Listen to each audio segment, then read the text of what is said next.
வணக்கம் நண்பா. இது உங்கள் ரெஸ்லிங் ஃபேமிலி 2.0. இன்னைக்கு இந்த வீடியோவில் பார்க்க போகிறது எதை பற்றி அப்படின்னா, நெட்ஃப்ளிக்ஸ் ஷோக்கு உங்களோட ஃபைனல் பாஸான ராக் வந்தார். அப்போது ஒரு மாதிரி பேசினார். அதுக்கப்புறம் NXTல வந்து ஒரு வில்லத்தனத்தோடு பேசினார்.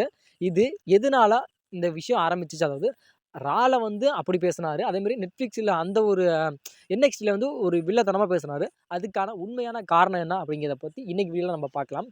அது இல்லாமல் Roman Reigns versus Rock match எதனால இன்னமும் தடைபட்டு இருக்கு, அதாவது இந்த மேட்சை எதுக்கு WWE நடத்த மாட்டேங்கிறாங்க அப்படிங்கிறதுக்கான ஒரு முழு விளக்கத்தை இந்த வீடியோ நம்ம டீட்டெயிலாக பார்க்கலாம்.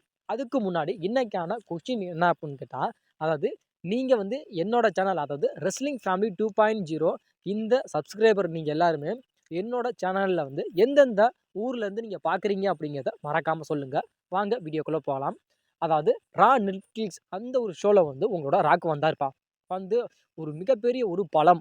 அதாவது எனக்கு எதுவுமே தெரியாது, அதாவது வெளி உலகம் எதுவுமே எனக்கு தெரியாது, எனக்கு நல்லவங்க யாரு, கெட்டவங்க யாரு, எனக்கு என்னென்ன விஷயங்கள் எப்படி எப்படின்னு எனக்கு தெரியாது அப்படிங்கிற மாதிரி ஒரு மிகப்பெரிய ஒரு பலம் மாதிரியே உங்களோட ராக்கு பேசணும். ஏன்னா நமக்கு ராக்கை பற்றி முழுசாக தெரியும். ஏன்னா ராக்கு எப்படிப்பட்டவர், அவர் எப்படிலாம் பண்ணுவார் அப்படின்னு எல்லாமே தெரியும். அது இல்லாமல் அவர் வந்து என்ன மாதிரி விஷயங்களை யோசிப்பார், அவரோட மைண்ட் செட் எப்படி அப்படின்னு நமக்கு எல்லாத்துக்குமே தெரியும்.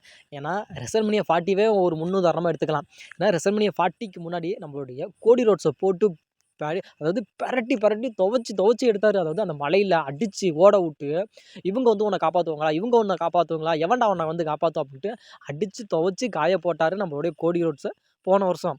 அதே இந்த வருஷம் என்ன பண்ணுறாரு அப்படின்னு கேட்டால், அப்படியே உல்ட்டாவா, நீ என்னோட நண்பன் கோடி, உன்னை விட்டால் எனக்கு யாரும் இல்லை. அதாவது எப்படி சொல்கிறேன்னா, நண்பன் போட்ட சோறு தினம் தின்னேன்னு பாரு அப்படிங்கிற மாதிரி ஒரு டைலாக்கோட இப்போ சொல்கிறாரு. ஏன்னா அப்போது ஒரு மாதிரி பேசுனார், இப்போ வந்து அப்படி தான் பேசுகிறாரு. அதே போன வருஷத்துக்கு முன்னாடி சொன்னாரு, இந்த டைட்டிலுக்காக நான் மோதுவேன் கொடி, உன்னை வந்து கண்டிப்பாக நான் பேஸ் பண்ணுவேன் அப்படின்னு சொன்னார். இப்போ வந்து எல்லாமே மறந்துடுச்சு. இப்போ வந்து அதாவது அந்த ஒரு விஷயங்கள் நடந்துச்சா நடக்குதே அப்படிங்கிற மாதிரி இப்போ பேசுகிறாரு.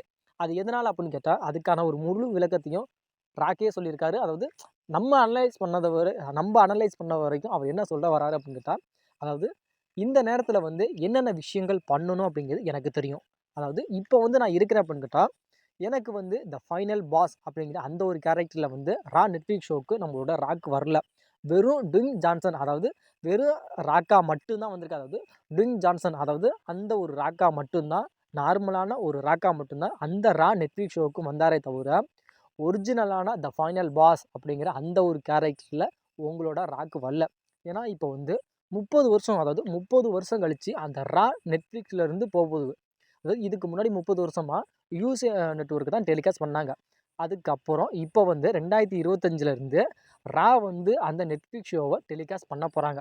அதனால் அந்த நேரத்தில் வந்து நான் வந்து த ஃபைனல் பாஸ் அப்படிங்கிற அந்த ஒரு கேரக்டரில் வந்து இதுக்கு முன்னாடி இருக்குல்ல, இது 2023 24 நடந்துச்சு, அந்த ஒரு ரிவெஞ்சிங் எல்லாத்தையும் நான் எடுத்துகிட்டு வந்து இந்த ஒரு ப்ரொமோஷன் ஷோ நடக்குது. அதாவது 30 வருஷம் கழிச்சு நடக்குதுல்ல, இந்த வந்து நெட்ஃப்ளிக்ஸ் ஷோ, அதில் வந்து என்னோடய பகை எல்லாத்தையும் இதில் கொண்டு வந்து நான் தீர்த்துட்டேன். கோடியை போட்டு நான் குத்துன்னு குத்தி கும்மாங்குத்து குத்திட்டேன்.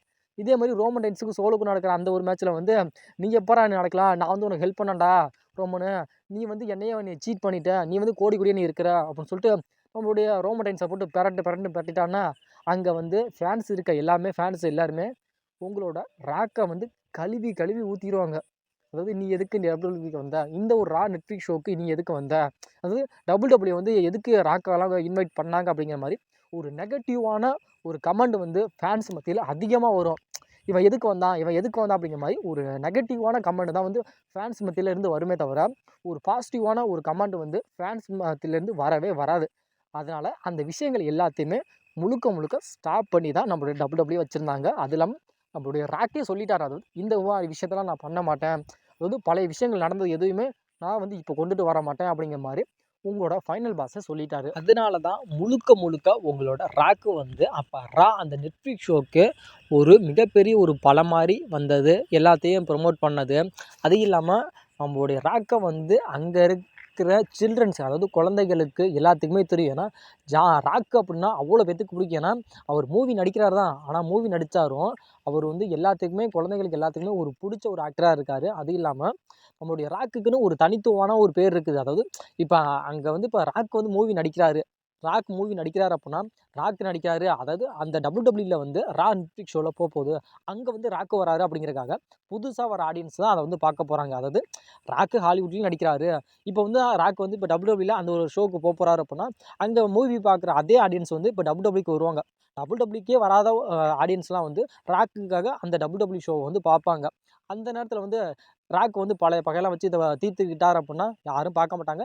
ஏன்னா, ராக்குக்கு மேல இருக்க ஒரு மதிப்பு, மரியாதை அப்படிங்கிறது அது அதாவது குறைஞ்சு தான் போகும். அது நாசமா போகும். அதனால தான் எந்த ஒரு விஷயத்தையுமே அந்த ரா நெட்ஃப்ளிக்ஸ் ஷோல வந்து உங்களோட ஃபைனல் பாஸான ராக்க வந்து செய்யல. அதாவது ட்வின் ஜான்சன் வந்து அந்த ராவோட நெட்ஃப்ளிக்ஸ் ஷோ செய்யல. அதுக்கான முழு விளக்கம் இதுதான். அதனால் அப்போ வந்து உங்களுடைய நார்மலான ஒரு ராக்கா மட்டும் தான் அந்த ரா நெட்ஃப்ளிக்ஸ் ஷோவுக்கு வந்தாரு. த ஃபைனல் பாஸான த ராக்கா எப்போ வந்தார் அப்படின்னு கேட்டா, அதுக்கப்புறம் நடந்த NXT ஷோவுக்கு தான் வந்தாருப்பா. NXT ஷோவுக்கு வந்து எல்லா விஷயமும் சொல்லிட்டாரு. அதாவது நான் வந்து WWEல என்னென்ன பண்ணணும், ஏது எது பண்ணணும் அப்படிங்கிறது எனக்கு தெரியும். உங்களோட வேலைகள் என்ன அப்படிங்கிறத நீங்க பார்த்துக்கிட்டு, உங்களோட விருப்பங்கள் என்ன இது அப்படிங்கிற மாரி சொல்லிட்டாரு. ஏன்னா, நம்முடைய ராக் வந்து TKO நிறுவனத்தில ஒரு போர்ட் ஆஃப் டைரக்டரா இருக்காரு. அதாவது WWEல இருக்க எல்லா அதாவது ட்ரிபிள் ஹெச் கூட அதுக்கு சம்மந்தமே கிடையாது. ஏன்னா, TKO நிறுவனத்தில ஒரு முழு பொறுப்புல நம்முடைய ராக் இருக்கனால, ஏன்னா இப்ப ட்ரிபிள் ஹெச் இருக்காருன்னா, ட்ரிபிள் ஹெச்ச கூட அந்த வேலைய விட்டு தூக்குறதுக்கான முழு அதிகாரமும் நம்மளுடைய ராக்கு கிட்ட இருக்கு. ஏன்னா, அந்த மாரி ஒரு பவர்ல தான் நம்மளுடைய ராக் இருக்காரு. அதாவது முழுக்க முழுக்க WWEயோட ஒரு மிகப்பெரிய ஒரு ஃபியூச்சர கருத்துல கொண்டு தான் நம்மளுடைய ராக் வந்து அந்த ரா நெட்ஃப்ளிக்ஸ் ஷோவுக்கு இந்த மாரி விஷயத்தெல்லாம் பண்ணாரு. அதாவது பழைய விஷயத்த எதுவுமே கிளறாம, புது விஷயங்கள் நடக்கணும். அதாவது இந்த ஒரு ஹிஸ்ட்ரியிலேருந்து இந்த விஷயம் பேசப்படணும். அதாவது ரா நெட்ஃப்ளிக்ஸ் ஷோல வந்து போக போதுன்னா, ராக் வந்தாரு, இப்படிலாம் விஷயங்கள் பண்ணாரு, இந்த மாரி ஷோலாம் நடந்துச்சு அப்படிங்கிற மாரி ஹிஸ்ட்ரியில பேசணும் அப்படிங்கிறதுக்காக, ஃபியூச்சர்ல எல்லாமே பேசணும், ஆடியன்ஸ்லாம் பேசணும் அப்படிங்கிறதுக்காக தான் இந்த ஒரு விஷயத்த ராக் பண்ணியிருக்காரு அப்படிங்கிறது முழுக்க முழுக்க இதுதான் உண்ம. ஏன்னா, அந்த இடத்துல தப்பான விஷயங்கள பண்ணியிருந்தாரு, தப்பான ஒரு பகையெல்லாம் தீர்த்துக்கிட்டாரு அப்படின்னா, ஃபேன்ஸ் மத்தியில ஒரு மிகப்பெரிய ஒரு நெகட்டிவ் கமெண்ட் தான் வரும். அதனால நம்முடைய ராக் வந்து அவரோட கோபங்கள், அவரோட ம முன்விரோதம், பகைகள் எல்லாத்தையுமே அடக்கி வச்சுட்டு, அதாவது WWE நல்லதுக்காகவும், WWE ஃபியூச்சருக்காகவும், அதாவது வளர்ந்து வர ரெஸ்லரோட நன்மைக்காகவும் எல்லாமே நம்முடைய ராக் வந்து பொறுத்து போய் தான் இருந்தாரு. அதுக்கப்புறம் தான் அதுக்கான ஒரு முழு விளக்கம் அதாவது ரா நெட்ஃப்ளிக்ஸ் ஷோல என்னென்ன பண்ணாரு அப்படிங்கிறது ஒரு மிகப்பெரிய ஒரு குழப்பமா இருந்துச்சு ஃபேன்ஸுக்கு. அது எல்லாத்தையுமே அதாவது NXTல வந்து நம்மளுடைய ராக் வந்து புட்டு புட்டு வச்சுட்டாரு. அதாவது நான் என்னென்ன பண்ணேன், நான் என்னென்ன பண்ணேன். அதாவது நான் வந்து கோமா ஸ்டேஜ்லாம் ஒண்ணும் போகல. நீங்கலாம் வந்து பேனிக் ஆகாதீங்க. எனக்கு என்னென்ன பண்ணணும்னு எனக்கு தெரியும். எந்தெந்த விஷயத்த நான் எப்படி எப்படி முடிக்கணும் அப்படிங்கிறது எல்லாமே எனக்கு தெரியும் அப்படிங்கிற மாரி எல்லாத்தையுமே சொல்லிட்டாரு. ரெஸ்லிங் பார்க்குற ஃபேன்ஸுக்கு ஒரு மிகப்பெரிய ஒரு ட்ரீம் மேட்ச் எது அப்படின்னு கேட்டா, அது Rock versus Roman Reigns match தான். இந்த மேட்ச் தான் ஃபேன்ஸோட ஒரு மிகப்பெரிய ஒரு ட்ரீம் மேட்ச். இந்த மேட்ச்சை WWE நடத்தாமே இருக்கிறாங்க. அதாவது வருஷங்கள் போய்க்கிட்டே தான் இருக்கு, நாட்களும் போய்க்கிட்டே தான் இருக்கு. ஆனாலும் WWE வந்து ராக் விசஸ் ரோமன் ரெயின்ஸ் மேட்ச்சை நடத்தவே மாட்டேங்கிறாங்க. அதுக்கான காரணம் என்ன? அதுக்கான ரீசன் என்ன? அதுக்கு பின்னாலே இருக்கும் மிகப்பெரிய ஒரு மர்மம் என்ன அப்படின்னா, அதாவது அதுக்கான பின்னாடி வந்து பல விஷயங்கள், பல ஸ்டோரி வந்து இதில பின்னாடி ஒளிஞ்சுகிட்டு இருக்கு. அதாவது பின்னாடி ரோமன் ரெயின்ஸ் இருக்கான்னா, ரோமன் ரெயின்ஸ்க்கு பின்னாடி ஒரு மிகப்பெரிய ஒரு சரித்திரமே இருக்கு. ராக் இருக்கான்னா, ராக்குக்கு பின்னாடி ஒரு மிகப்பெரிய ஒரு சரித்திரமே இருக்கு. இத வந்து இப்ப நடந்து முடிஞ்ச ரா நெட்ஃப்ளிக்ஸ் ஷோல வந்து அதாவது அதுக்கப்புறம் ஆஃபர்ல வந்து நம்முடைய Paul Heyman to Roman Reigns interview எடுத்ததுக்கு அப்போ வந்து கேட்ட கேள்வி என்ன அப்படின்னு கேட்டா, அதாவது Roman Reigns versus Rock match நடக்குமா அப்படின்னு கேட்டதுக்கு, ஒரே வார்த்தை நம்முடைய ரோமன் ரெயின்ஸ் சொன்னது என்ன அப்படின்னு கேட்டா, அதாவது இத வந்து நாங்க வந்து ஃபேன்ஸோட கையிலேயே நாங்க விட்டுர்றோம். அதாவது ஃபேன்ஸ் என்ன நினைக்கிறாங்களோ, என்ன முடிவு எடுக்கிறாங்களோ அதுக்கு வந்து நாங்க கட்டுப்படுறோம். அதாவது நாங்க வந்து ரோமன் ரெயின்ஸும் ராக் அதாவது நானும் ராக்கும் வந்து ஃபைட் பண்றதா இருந்தா நாங்க பண்ணுவோம். இல்ல ஃபேன்ஸுக்கு வந்து இல்ல நீங்க 2 பேரும் ஃபைட் பண்ண வேணாம் அப்படின்னா, நாங்க பண்ண மாட்டோம் அப்படிங்கிற மாரி அவங்களோட கருத்து என்ன அப்படிங்கிறத ஃபேன்ஸுகிட்டயே ஒப்படைச்சுட்டு போயிட்டாங்க.